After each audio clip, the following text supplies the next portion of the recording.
All right, people, here's that video I was talking about just after the WPL-C24. The model we are currently looking at, and pan out here so you can see it, is a WPL-C24 Wltoys 1248 112 scale, highly modified buggy. If you notice here on the front, this car comes stock with inboard shocks, sort of like a Formula One car.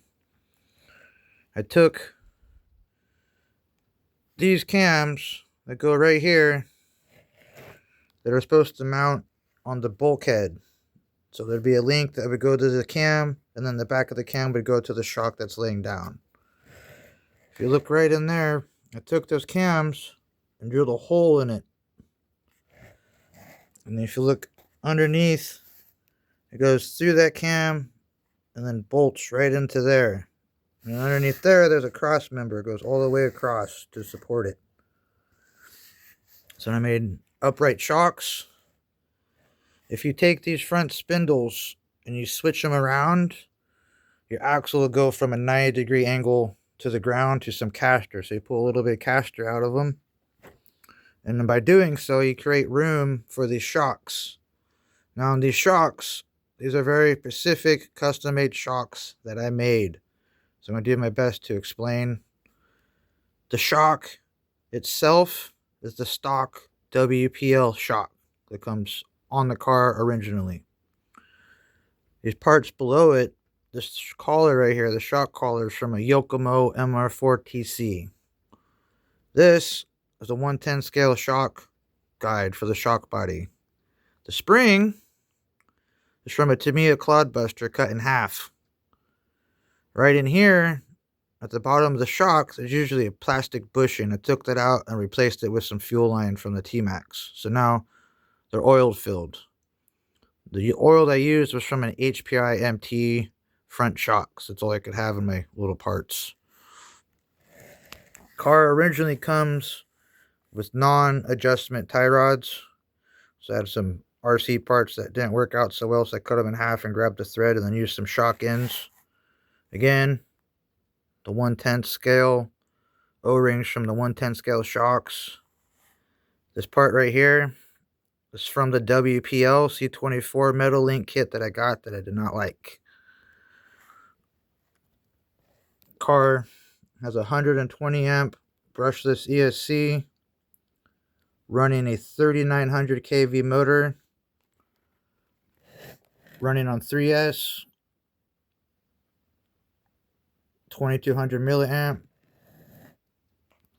The shocks on the back, believe it or not, are actually Traxxas T-Max shocks with the pistons that have the 3 holes in them and then 5W30 engine oil.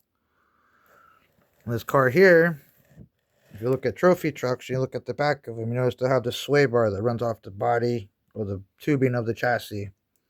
So I made this. These were originally the links that were in front of the car that went from the A-arm to the cam and then to the shock. So I moved them back here and made them sway bar links.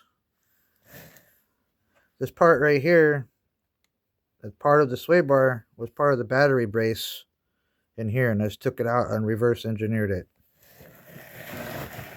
Again, this tie rod piece right here is from a Traxxas T-Max, a stock one, a steering linkage. Underneath the car has 2 sway bars. Right underneath there is another sway bar attached to the trailing arms. Full metal drive shafts.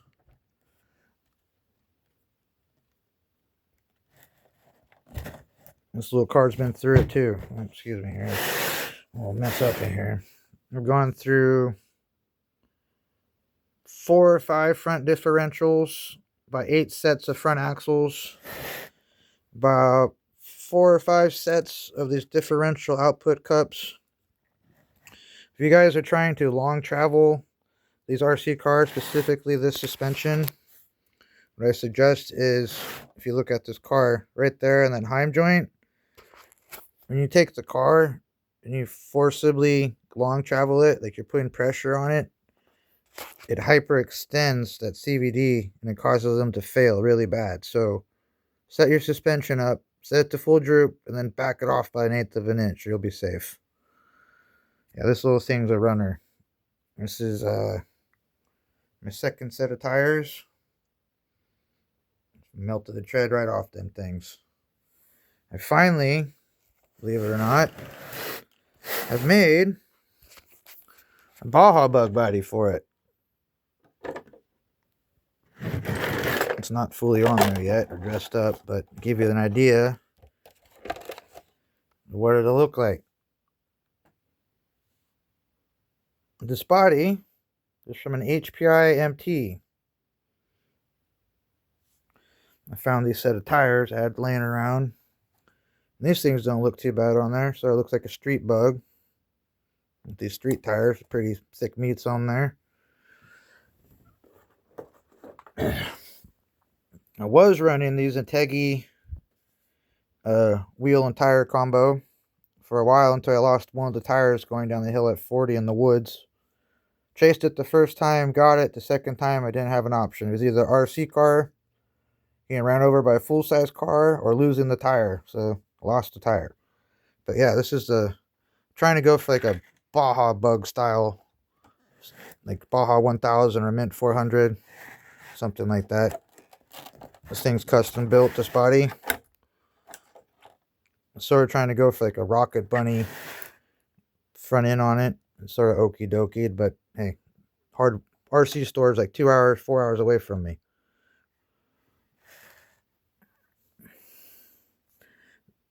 These little links coming from the body to the front there were the first set of roof lights that were on this car that broke, but here's the other set so you can see what it looks like originally. Functioning roof light bar, wing on the back. This little thing's a ripper. It's got to find a set of wheel and tires for it. It's hard because they all have to be 100mm. Anything bigger works, but it's just sort of out of line. Like these are short course truck tires, J Concepts. And they work, but just a little too much. Doesn't look bad, just too much for a 1/12 scale.